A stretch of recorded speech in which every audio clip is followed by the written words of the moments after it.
This is Bringing the Darkness to the Light with Catherine Nadal, professional psychic medium. Today's guest is Spencer Drate. Spencer has designed for 26 Rock Hall inductees.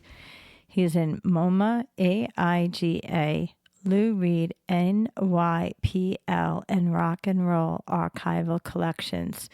He co-hosts 2 interview shows. One is called Inde Café 2, and the other is Interviews Down Under. He's an author, and he's been nominated for GRAMMY and National Design Award. It's a pleasure to have you on, Spencer.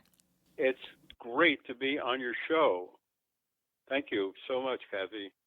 Oh, yeah. Well, I always enjoy talking to you. You know, you and I had met 2 or 3 years ago. We happened to be at a very cool place in New York City called the Cutting Room, and we were there to see a show. We were there to see Phil Fett, and it was a great show. And, you know, we have a lot of common friends, so I thought, wow, this is just great.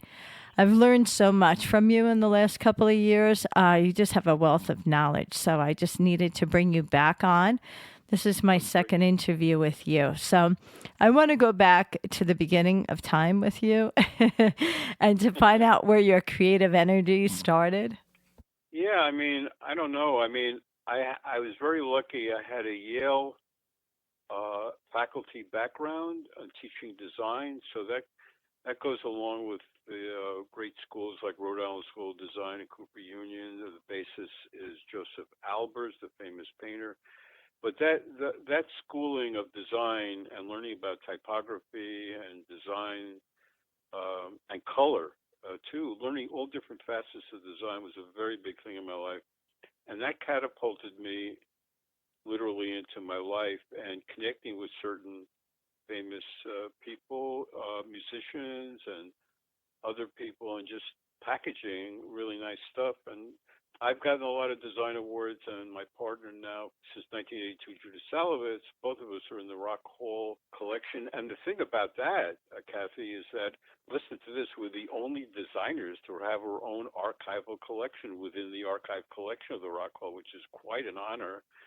And we've just won a lot of awards together. But my career started a long time ago, and it came out of the woodwork. I started book designing, and then all of a sudden I go away and come back into New York, and I'm walking down the street looking for a job, and this guy with a 3-piece suit walks up to me, and I didn't really know who he was, and he knew me, and it turned out he went to my college and knew I did design.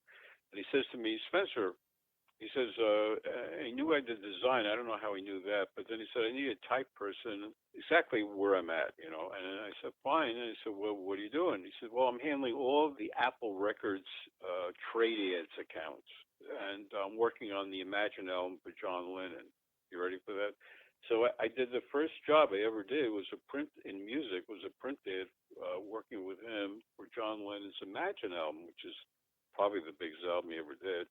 And then later in life, I worked for. I starts off with ESP Disc, which was this very funky jazz label who had very famous first albums of famous people, and I designed for Pharoah Sanders, Bob James, and then it went, you know, and other people I repackaged for that label, and then they left, and then I got thrown into one of the big labels. That's a great story. Where I'm waiting online at a theater, and this guy is an usher, and I start talking to him. We start talking to each other, and he says, "Well, his name is Stephen Taylor. I don't know who he is." He says, "Well, I need a type guy. Another one. I need a type guy." And so I said, "What are you doing?" He said, "Well, I didn't know who he was." He says, "I'm doing Richard Hell and the Voidoids, Blank Generation, which happens to be one of the biggest punk albums that ever was." I didn't know that, and then I got in there and I worked on that. And the art director, John Gillespie, said, "I tell you what, I can't promise you anything." He liked the package that I worked on. He says, "Well, I'll throw you into the Ramones. I'll throw you into Talking Heads, Pretenders, whatever I got. Can't promise you anything." But so I ended up working for all of them, and they all loved my design. And so that was a big catapult, because I was working on, like, for the Ramones, End of the Century, Road to Ruin, and Talking Heads, co-designed 45s and Fear of Music, which was Grammy nominated for the best album package in 1979. That was big. And, and the Pretenders 45 and Dead Boys 45 and da-da-da goes on and on with Sire. That really started my career. And when Sire went, I went to a different venue. I didn't work for them. I was thrown into big names like Bon Jovi's first album, Billy Squier, Don't Say No, multi-platinum album. I worked for Chris Blackwell at Island, so I was working on U2 Octoon Baby and USA packaging, and so on and so forth, and quite a lineup, in my life. But I was really lucky, Kathy. Things came to me, and it seemed like I didn't have to show my portfolio after a while. It's very bizarre. But, I lucked out, and I'm very blessed, and now we're in, myself and Judith, both of us are in a great collections, and we're being respected, and we got our show on Interviews Down Under right now, formerly Inde Café too, where we interview a lot of famous people, and we do interviews for the Rock Hall archives also. That's a big thing. So anyway, I don't know, I'm showing my life in a nutshell, but we've had great stuff happen to us, like the Howell Gallery did a big show on our life in New York. It was a packed house, and it was all about all the album covers they worked on and stories and stuff like that. And I can go on and on. I mean, Oh, sure. But I mean, I want to go back a little bit because, you did have a lot of like strikes of luck, running into these people and having like the common ground with them and understanding the type of work that you were doing. So just for our younger audience, when you talk of typography, right? You were basically doing a lot of the font work, the print work, the lettering, the type, all of that was on the album covers.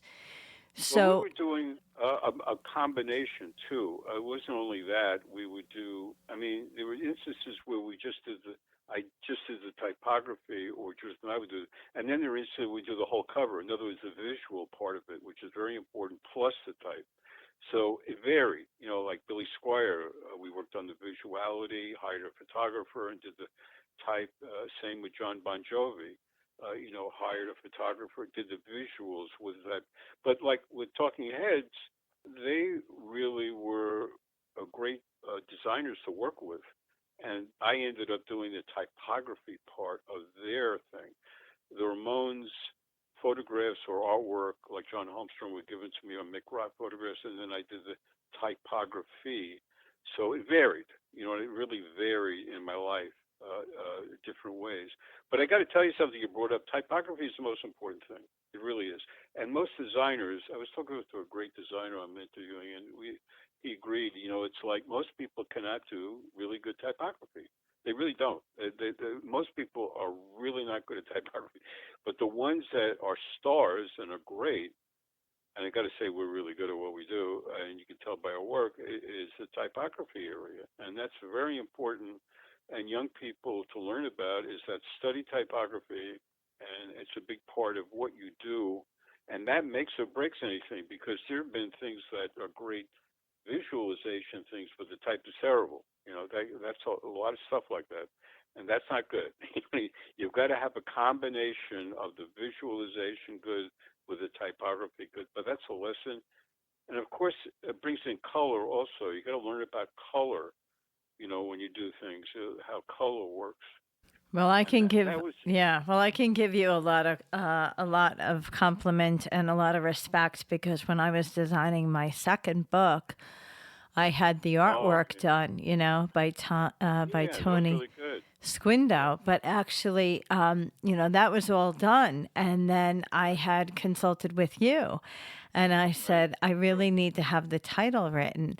And the one album that I still have on vinyl is an album that you had done for Frankie and the Knockouts. And I below the pulled, belt. yeah, so I pulled the album out and I was looking at it while I had you on the phone. And I'm like, tell me, the font that you used for this album because I want to tell this to Tony so that he can, Right. and I sent it all to you. You looked at the coloring, Yeah. you told me exactly how it should be or where it should be on the, That's true. Setup, right? and you made a lot of good points because I wasn't thinking of it, and, That's okay. it was really important, especially since the person that wrote the forward to my book and my last name are almost exactly the same name, one letter different. And Right. when you said using, the color of the font, I wasn't thinking of it. But the A and the E needed to be very, very clear so people knew that we weren't, related or the same person or that kind of a thing. Right. So you opened my eyes with a lot of that, and I Oh, really thank you. appreciated it. Oh, that's really great. I mean, it's a really good logo too. It turns out to be really good. Yeah, it's beautiful. So I wanted to go back because there's a couple of really great stories that a lot of people talk to you about. One is the Bon Jovi story. Another is the Joan Jett story. So those are the album covers that, seem to have a lot of conversation. So if you can just give us kind of your point of view or how it was meeting the artists and working with the artists and all of that. Let's start with Bon Jovi. So that was my friend Arthur Mann who signed Cinderella and John Bon Jovi to Polygram. So I get a call and he said, "You and Judith, how about working on that?" And I said, "Fine." I didn't know who he was, the whole thing. Walks into our office with a cassette of Runaway, right? And of course Judith has great ears and she hears it. And then John walks out after our first meeting and she says to me, "He's going to sell 1,000,000." And I go, "Yeah, right." Okay, I'm being honest about this. I didn't think it had that thing. It had that rinky-dink. She's a little runaway. Da da da da da da. Stuff that I couldn't relate to it. And the story with that is really interesting. Of course, it was a monster, and the album turned out to be a monster. We hired Jeffrey Thomas, who worked on Billy Squier, and he did that cover, which was a wraparound photo. It's a great photograph. It wraps around. The 45 is a beautiful picture he did. And that worked out really great. John loved our work. We did a logo, which is on, the logo is on Living on the Prayer video, by the way, on the stage. On the stage. Yes, the video. And it's so big. It's literally when the camera shoots the angle, John is running across the stage right over the logo, which is really, really cool. He got the long he's flying in the air with the long jacket, right? It's like, and the logo is all over. So I always tell people, you want to see our logo? See the video. It's like, but that was, John was really nice. He used to come up to the office, and Justin, Judith's son, was like, I don't know, 4 or 5 at that point. He played around with him. He was a very nice person. And the thing I liked about John was, I'll tell you very strong about that. He was very dedicated to his girlfriend, who he married, and he wasn't like this, and he was a stud, a good-looking guy like Guns N' Roses Axl was at that time, and Axl was crazy. But John never had anything. He wasn't in the newspaper with bad stuff like Axl would be. You know what I mean? He was like a very dedicated to his girlfriend. He didn't screw around. I like that about him. That is very unusual, but he was like that, a very good person. I always remember that. What was the other, Joan Jett? Was that Yes, the the other other story is the Joan Jett story about, Okay, so the Joan Jett story is really interesting. So Joan, that goes way back. I got to tell you, we did the famous Jump Shot album. You see the front cover. That's a great album cover. I mean, it's like a Springsteen knockout type cover. It's one of the great rock covers. And you're right. I mean, that album cover is one of the greatest. The shot is unreal by Dieter Zill in Germany, and it's just her with a yellow background. And we decided not just put a shrink wrap with clear sticker, so you ripped off the sticker and the shrink wrap, you're left with the photograph. It's a gorgeous cover. But going back was very interesting.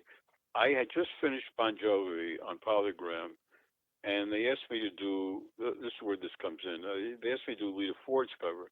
And I said, wow, it's Lita Ford's first cover, which was not bad, by the way. After that, she kind of dived off. But that first album was very good. And so a couple of days later, I get a call from Kenny Laguna, Joan Jett's manager. And he says, I hear that you're doing Lita Ford's cover. And listen to this. This is all he said. Joan does not get along with Lita. I hung up the phone and I said to myself, what he's saying to me is this. He's not promising me anything. But what he's saying is, don't do Lita's cover or you won't even get to the door of doing Joan. You know what I'm saying again? And so I said to myself, what am I going to do? And people were telling me, you do Polygram because that's your new client, which would be normal, right? And they're going to give you more work. And you were, but I had a big thing with Joan. I mean, Judith and I did the Jump Shot cover, and she was so nice to us and bought us a speaker system. I don't know. She bought everybody a speaker. She was, so, and on the stage, I really, she perspired. She really gave to the audience. You know, she wasn't walking around like the other one. And I said, there was something inside of me that is the stupidest decision, but it ended up not to be. I dumped Lita Ford's album, not even being promised anything from Kenny.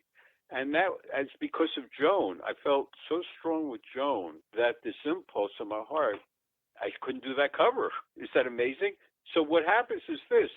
Kenny and Merrill, her manager, comes back to me and gives me 5 album covers to do for her, for me and Judith. Are you ready for that? Plus all the other, like the logo for Blackheart and the stationery and everything.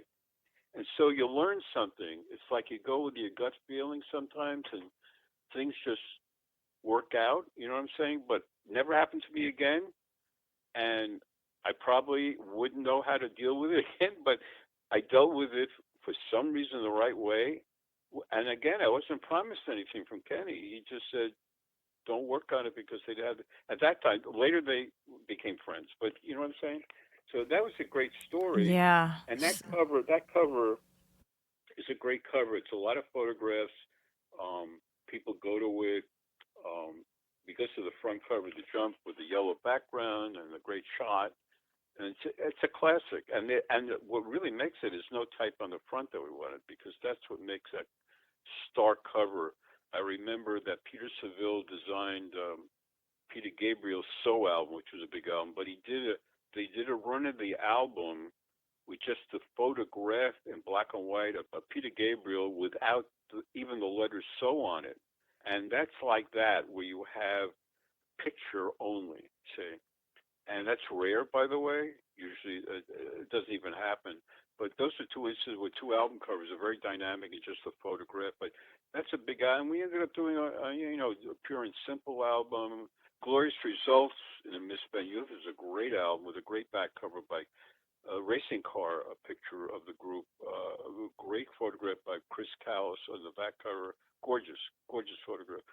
And we worked on great stuff. They loved our stuff. And 45s also. And it was just a great partnership with Joan.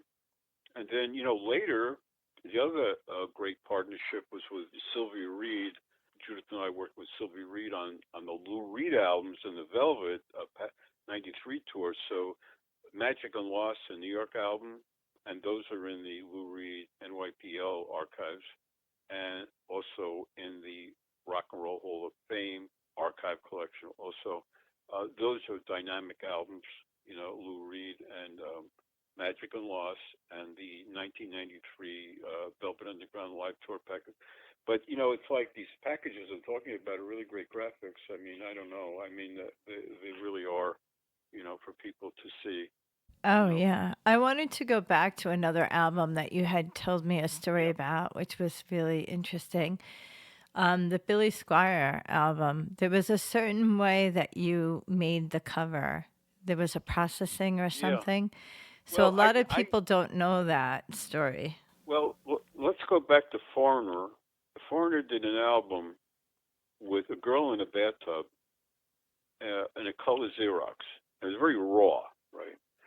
And I always remember that cover for some reason. It's a dynamic album cover. I forgot the name of it, but it's a picture of a girl in a bathtub. She's almost like nude, but not really. But it's a raw photograph, and they converted to a color Xerox, and it gave the feeling of rawness. So going back, Billy Squier's album, when they called me up at, I think, midnight, Mitch Tannenbaum calls me up and says, you got to come over to Capitol. This is like midnight. to listen to the tape. And I said, oh, but those songs were unreal. You know, the whole album was just out of the box. There was no question that album, there's no question it was going to sell mint, and it did. But going back to do the designing for it, I was thinking it needs a raw feel because Ryan, the big secret to that was Billy wanted Brian May to produce it, but Brian was too busy, so he said, you got to use Reinhold Mack, the other producer. So Billy uses Reinhold Mack, but with Reinhold Mack bringing what I'm doing in the design together was he made an album for Billy in sound, which he never did before, and by the way, not after. He brought in a raw guitar sound, and that's on every song. And that rawness reminded me of the Foreigner album. I said, to bring rawness is, I'm going to get Jeffrey Thomas, who did Bon Jovi. He threw, literally, we had to do this, by the way, we had to do this album in like 48 hours. Unbelievable, right? Gets the photographer, he takes Billy down to the bathroom, shoots him with a guitar, and that photograph had converted to a color Xerox to get the raw feel. Use typewriter type, if you see it, and it's a very raw-looking album cover, and that's the feeling that we wanted to portray in that cover, you know. But it was the album sound that is carried through in the pic. Now you see a lot of albums. This is another good point. A lot of albums don't convey the feeling of the album, but that album, you get the feeling in the graphics. The rawness of the type, the rawness of the color Xerox. Like I'm saying, the Foreigner album, because Foreigner was a very raw Yes. group, you know, right too. So just to go, just to go back over the Foreigner album, I think you're referencing the album called Head Games, and it's actually it's actually a girl in kind of a skimpy halter top. She's her backside is leaning against the latrine like a urinal. And she's holding herself up on the wall. So it looks like she's kind of in a definite bathroom position, yeah. But that's, and it's like, I'm glad you're bringing that up. I mean, that is, you know, you remember things as a designer. I mean, I always told designers, this is a good thing we're talking about, is to look at other people's work, and you learn from seeing other people's work, and it's what you do with it. You don't want to really copy it, but you may want to use it. All designers do that. They look at other designers. They use things. You know, I mean, I'll tell you a classic. Judith did in the Bon Jovi cover a diamond in between Bon and Jovi. If you see the front cover. Now, you know what they did? After that, they used the diamond. They might have changed the type, but they used her diamond. You know what I'm saying? So people use other things, but it's how you do it. It's how you use it. You know what I mean? And it's like you have to look at other people's work. I mean, that's the whole thing of it. As a designer, I respect other album cover designers. So I look at their work. I mean, it's a great ones, unbelievable amounts. And we've interviewed it, like Sagmeister, Stefan Sagmeister is unbelievable album cover designer. He had a short career. His work is unbelievable. We interviewed him for the Rock Hall Archives. We interviewed Jerry Hayden, another one who just won the Bird Project for a Grammy. That I judged actually, and Dynamic. She did Madonna, a lot of famous Van Halen, you know. And we've interviewed Paula Scher is another one. It goes down the line. Hugh Brown, who did the Ramon, and a whole bunch of things. We've interviewed great designers. But you learn from these designers. Myself, I learned from their work. You look at them. It's like going to a museum. You know, it's like you want to see other things and get inspired. So, you know, it goes into your head, right? That's right. You never know. And you never know. You might need that thing, and that's what happened with Foreigner and Billy, you know. Well, the piece of it that I love is because I love that 70s band, Frankie and the Knockouts. Yeah. And the piece of it that I love is that they were really a 70s band. And, you know, believe it or not, their album covers look very 70s as well. So, you know, I like that when you look at something, you almost feel like it's a time capsule. Yeah, I mean, that album, Below the Bell, is interesting because you're bringing it up, because it's a lot of color. The front cover, they're both illustrations, front and back, and they're beautiful illustrations on the front and back.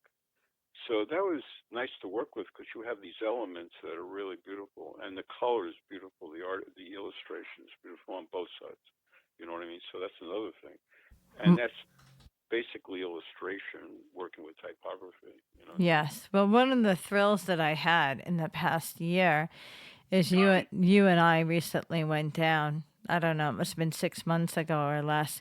We were at Generation Records in the Village, and Oh yeah, yeah, we yeah. were there for a CBGB a gathering because they were doing putting they did a book about CBGB, and they were talking about the life with the bands traveling through Hilly's Place and the storytelling, and Chris Frantz was there from the Talking Heads, and but it was Right, pretty Chris. amazing because you and I got there a little earlier than the big crowd. Right, And to that's walk right. around there with you, looking at, massive, 45s and, all the albums and, just when you were just, pulling one up or pulling two up and Yeah.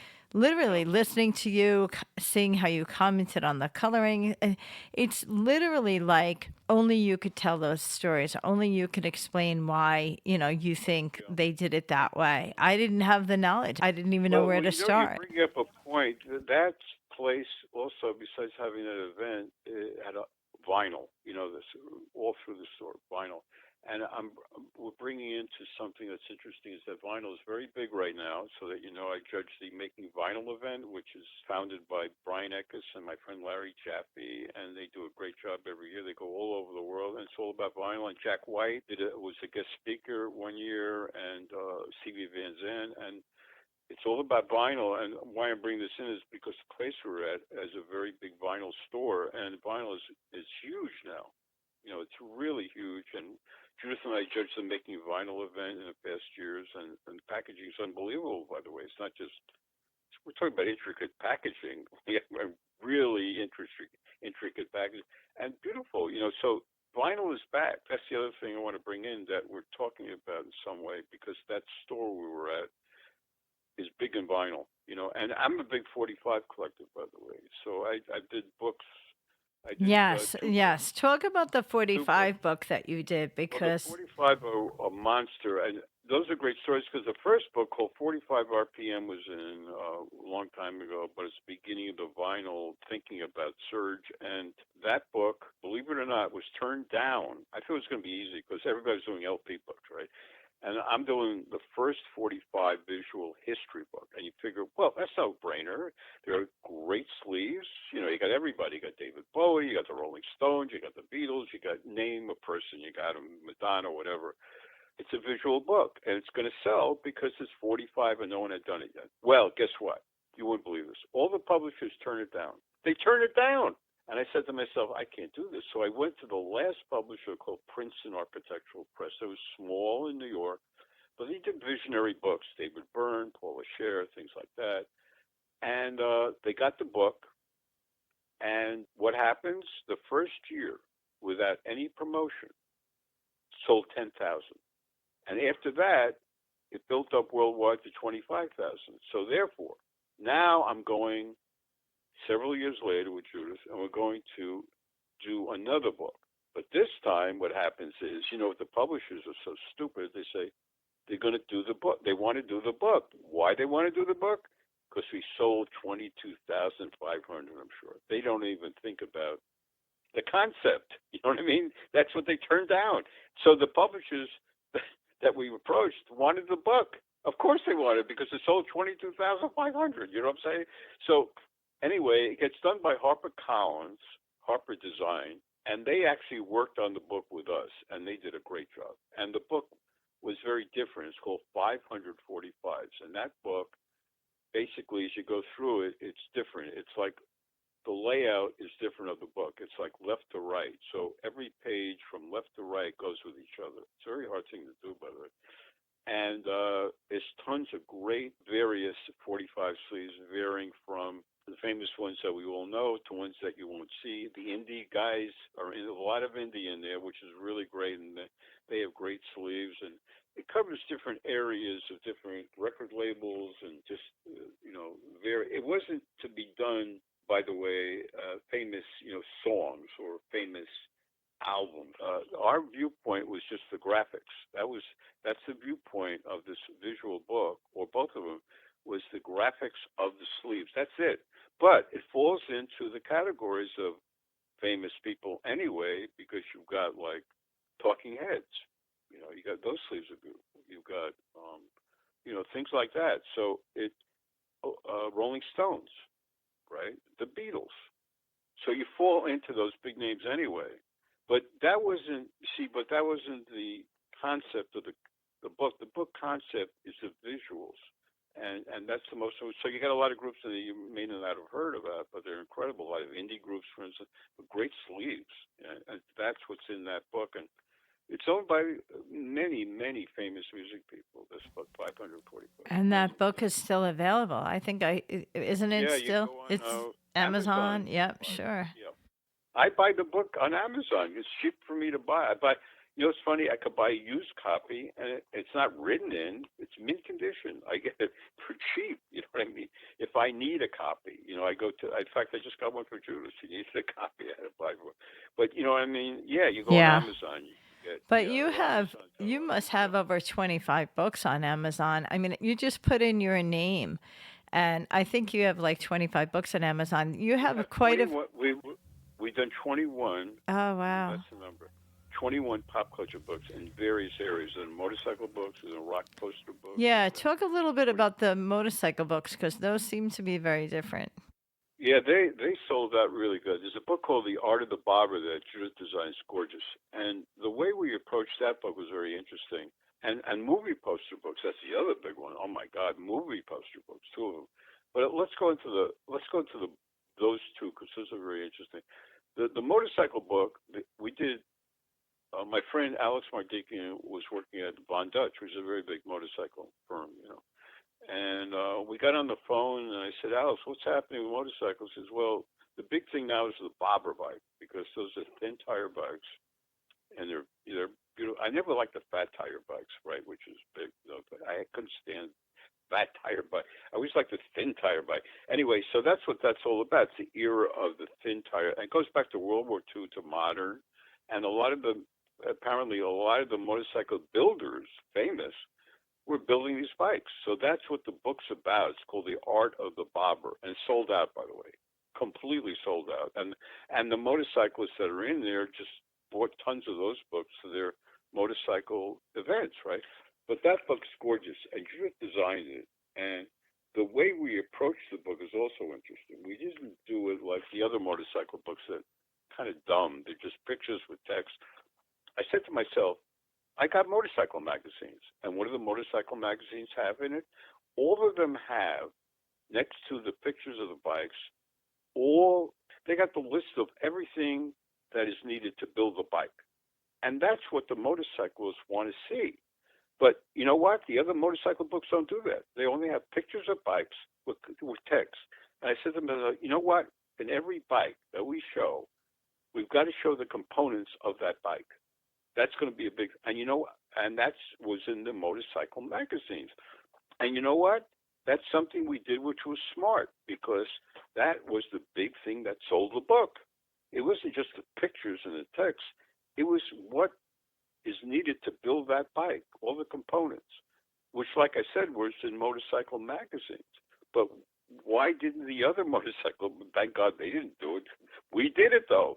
And it's a gorgeous, by the way, Judith did a fantastic job on the design, if you see that book. And it just sold out. So that's one of those books. I've got to talk about the film movie poster books. It's such a big part of life, the culture of movie posters. The two books that we did were, and we did the first book. I walked in one day in the office. I said, we got to do a movie poster book. And Judith says, Inde. I said, wow, no one ever did Inde movie poster history visualization book on movie posters. No one. Can you imagine? That book got sold right away. Abrams wanted to get that book, Abrams book. And so we did it. Gorgeous, paperback, still available, beautiful book. You should get it. And it's the only book on Inde movies, movie posters. And it's the whole history with visuals and profiles of certain directors of Inde.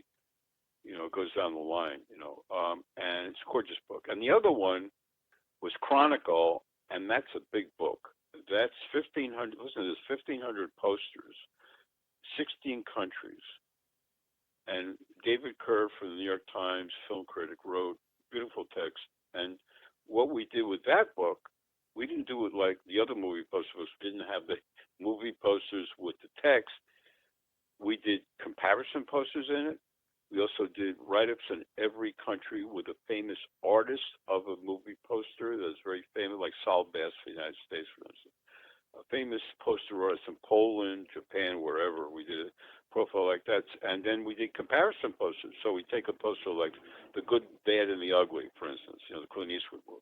And it showed what it looked like with different countries, a comparison thing. So we did a very cool type of concept text content thing for the book. Plus, you've got 1,500 gorgeous posters from, I've got to advertise, Poster at Toddy Gallery in New York. If you want movie posters, you go there. They sell to the famous people, Coppola, Brad Pitt, everybody. They sell to all those people. And gorgeous posters. So that book is big. That's 1,500 and Chronicle books. So those two books are really, but we did a rock poster book series, a two book series for Abrams on rock. It's called Swag Rock Posters of the 90s and Swag Rock Posters of the 90s and Beyond. Two great rock posters books. We had a rock poster show at the CBGB Gallery with Hilly Crystal. We had a big show there. That was a great show. And, I don't know, we're going through the whole thing here, but I also did, I'll tell you what, I did write-ups on special CD packaging, and Judith and I did a phenomenal show in New York in 1996 on just special CD packaging. These were CDs that the record company would spend a lot of money on at that time in the late 80s and 90s and special packaging. And we mean over-the-top materials, graphics, everything. And we did a whole show on it in New York, and it's a mob scene. I was interviewed on MTV and Smithsonian Magazine, which to me is interviewed in Smithsonian or in the history of the world, right, Kathy? That's Yes, yeah. So that was a big show. And then Cooper Hewitt Museum, which is right near where we had it, the One Club, the curator comes down. She hears about it. She goes crazy. She said, wait a minute, you're doing this incredible show. We got to have some of these pieces for the Cooper Hewitt show. So they took some of the pieces for that show. That was an incredible show. No one ever do it. I used to do articles in special CD packaging. We decided to do a show. It was monster, But, things like that in our life are very interesting. Judith and I always pick things that no one else does.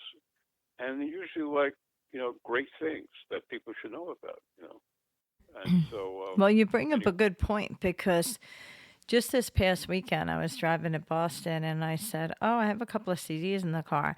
One of them was an older CD that was either in one of those, bins that you get when the library is giving things away. And that was from it has to be like the 90s, and it was heavy duty. It was plastic. You opened it up, the CD sat in it really low. You had to kind of pop it out. And then the other CD I bought recently at a show, and it was just a sleeve. It was made of paper. It was hard paper, but it was just a sleeve, nothing fancy, And I was like, wow, I was looking at it, and it was like the difference of 20, 25 years, with these two CDs, It was kind of interesting. Well, you brought up a good point, because in the article in Smithsonian, which they had the picture of a lot of our packaging and our photographs at the One Club, the special CD, they interviewed a number of art directors. I was one of them. Jerry Hayden, who I interviewed on the Rock Hall, she was another one, and there's a couple others. But anyway, the point was, it was about the packaging of CDs and how he hated the jewel box. Really bad, because plastic would fall apart, and it's disoriented in the graphics. That you have a booklet, you have a disc. It's like it doesn't go together. But the thing that came out that AGI actually started was it was like a book. You open it up like a book, the way the packaging was done. It's like it's like opening a book, hardcover paper. You could bring the graphics, therefore, from the front to the back like an album cover. And if you go inside, you could bring the graphics again from the left to the right, and then you have the disc. So you had more of a continuity thing. Plus, it was firm. It's not plastic. It doesn't fall apart. It's hard paper. Yes, and they So used to that's put the lyrics in some of those, right? oh yeah, yeah, sure. But I'm just saying, that was a big talk for a long time about that, the packaging, and everybody hated the plastic. I mean, still today. I mean, plastic just falls apart. I mean, forget about it.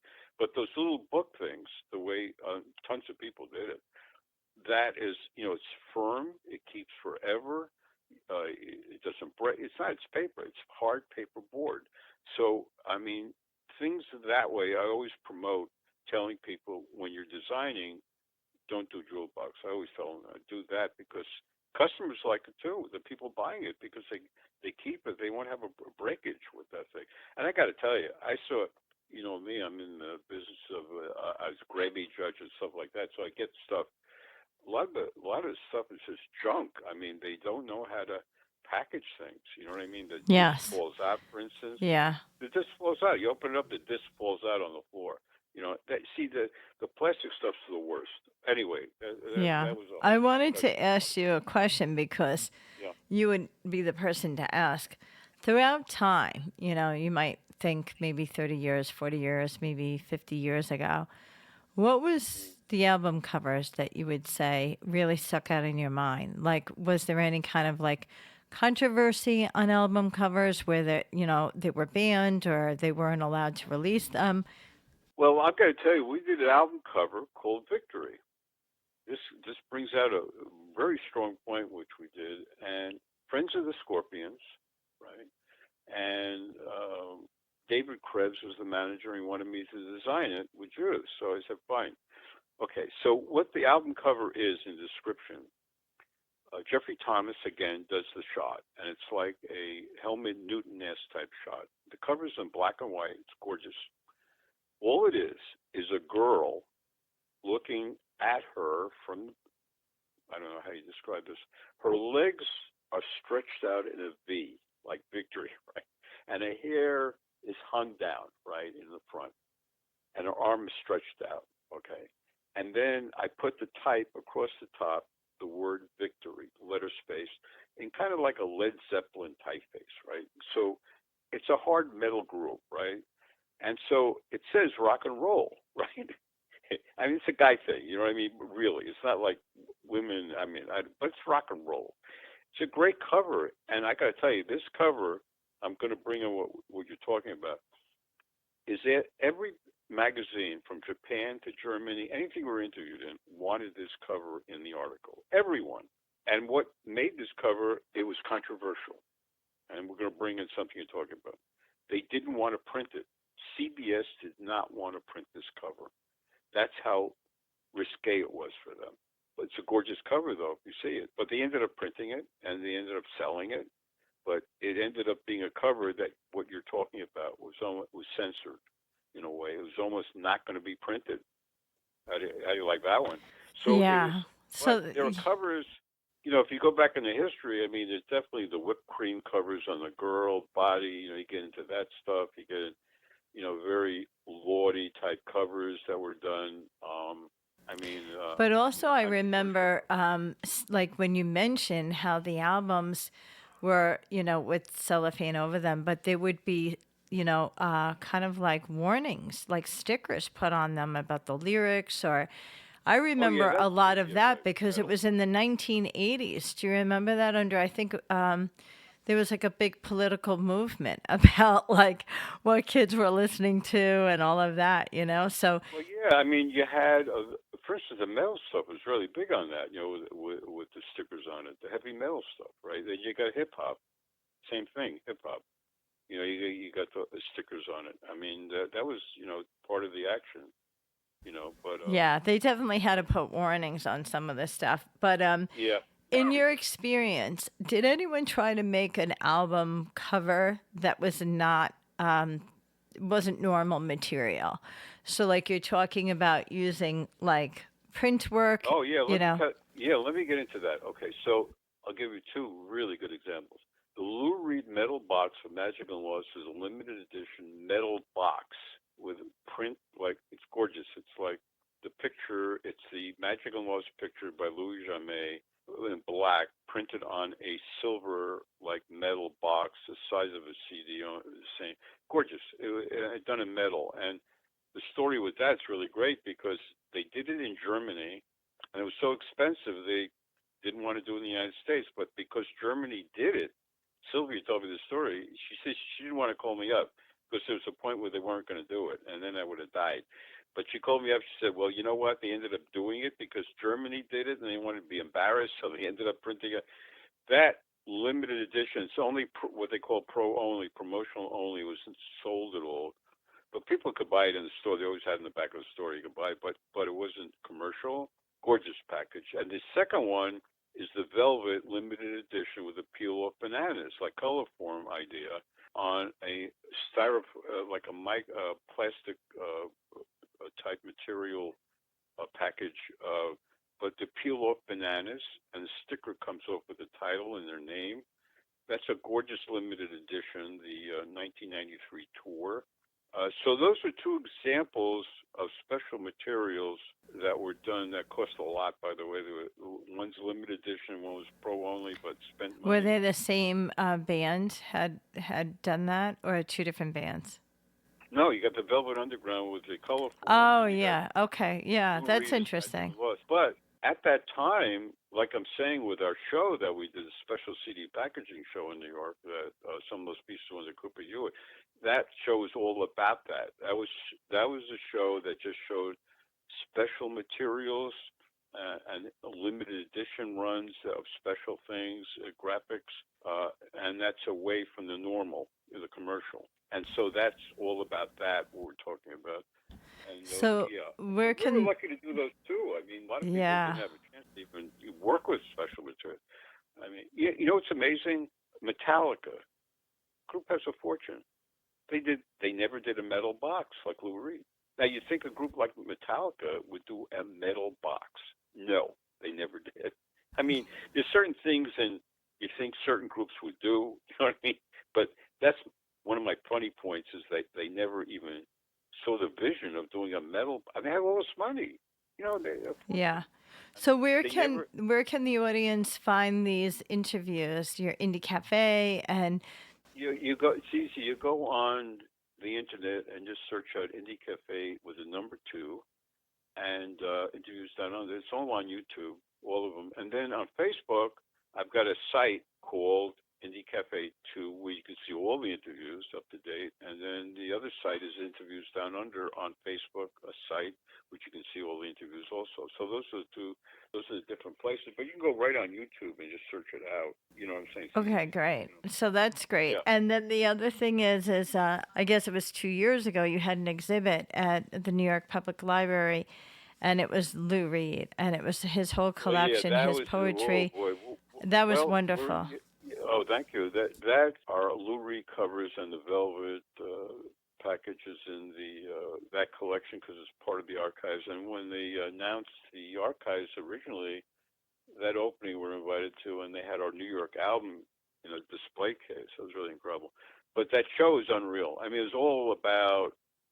It's Laurie Anderson who was a big part of that with the Lou Reed's archives, and it's about collection, which they still do, collecting Lou Reed artifacts, and it varies from music that no one's ever heard about, tapes that he had. Judith and I just went to the Lou Reed birthday party, by the way, at Lincoln Center this past Saturday, and it's all about playing from the tapes Lou Reed songs that no one's ever heard about, right? You imagine this on video that Lou Reed did or he was on that no one ever saw before. That's in the archives, and the show had a same feeling. It had videos and even the album covers. It was like an incredible show of pictures, and you were there. It was just an amazing show, and they did it for a number of at least 6 months. That show was up. It was an amazing show, right? And wish they had it again, but they don't. Yeah, but that was a great show. Yeah, that was like you got. So that's great. So we have YouTube, we have your Facebook page. What are the other resources that people can reach out and find your work? Amazon? What we're talking about that you brought up, actually, Amazon. You can go on Amazon and the books. So there's 20. I don't think I have all 21 books. I got a lot of them. So you search out Spencer Drate or Judith Salavet's books, boom, on the internet, and you search out and you go, zoom, right away, but they have a lot of our books in there. Basically, otherwise we're on a lot of interviews. We've been interviewed a lot ourselves, so there's a lot of interviews of us in different ways. And we've also put interviews together for YouTube, which are amazing. Like we did, it's called the Vinyl Cover Show, 12-inch and 7-inch, and it's just like a 12-minute visualization of cover LP and 45 only covers that are fantastic design. That's it. Not the group name. It's fantastic design. That's a great visual thing you can find on YouTube. It's called The Art of the Vinyl Cover Show, 12-inch and 7-inch. And that's a great, it's only 12 minutes, but it's got music in the background, but the music by The Cure, The Forest, there's some music in the background. And it's just a visual, I don't know, ecstasy, maybe I call it, of seeing gorgeous LP covers and 45 covers. That's a good, and then we did a series, a 10-episode series on best packaging for LPs, 45s, and special CD packaging. And that's another thing that we did on there, which is incredible to learn. These are all like learning tool things, literally. That's incredible. And by the way, I didn't bring this up, but Judith and I are going to do a master class on designing for music packaging, which we're in the works right now, and we want to go to some art colleges with that. That's one of the things we're in the process of doing. Wow. And so what you're talking about teaching. Very exciting. That's right. Yeah. Well, it's been a pleasure to have you on, Spencer. We have a lot of material now to go and research you and find out more about your wonderful, amazing career.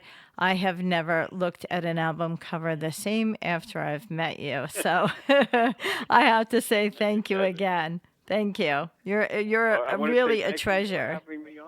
Oh, yes, listen, you really are. To be on your show, because listen, if people listening to this don't know, Kathy has one of the greatest interview shows, and I'm always like overwhelmed by it. She's got musicians, she's got psychics, she's got everybody. But your plane of thought and concept is so wonderful, and I get off on that. And I just want to tell people that. Well, thank you. It was a pleasure to have you on. Thank you again, Spencer. Thanks, Kathy. Thank you. Rock and roll. Thank you. Rock and roll. Bye.